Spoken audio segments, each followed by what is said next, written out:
Diet ரெசிபீஸில் இன்றைக்கி நம்ம பார்க்க போகிறது கோதுமை சேமியா. ரொம்ப குவிக்காக செய்யக்கூடிய ரெசிபி இது. இந்த பேக் பார்த்திங்கன்னா நிறைய சூப்பர் மார்க்கெட்டில் நமக்கு கிடைக்கும்.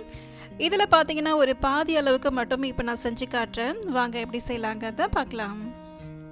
இப்போ ஒரு தவாவில் எண்ணெய் விட்டுக்கோங்க. கடுகு, வெங்காயம், பச்சை மிளகாய், கருவேப்பிலை போட்டு நல்லா வதக்கிக்கோங்க. லைட்டாக இஞ்சி பூண்டு பேஸ்ட் ஆட் பண்ணிக்கோங்க. ஒரு ஸ்பூன் அளவுக்கு தக்காளி விழுது ஆட் பண்ணிக்கோங்க. தக்காளி விழுது இல்லை அப்படின்னா ஒரு அரை தக்காளி போதுமானது. எல்லாமே நல்லா பச்சை வாசனை போகிற வரைக்கும் நல்லா வதக்கிக்கோங்க. அதுக்கப்புறம் உங்களுக்கு விருப்பமான வெஜிடபிள்ஸை ஆட் பண்ணிக்கோங்க.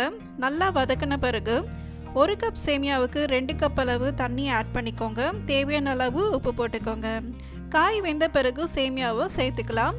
அப்படியே மூடி வச்சுருங்க. ஒரு 10 நிமிஷத்தில் நமக்கு கோதுமை சேமியா ரெடி ஆகிடும்.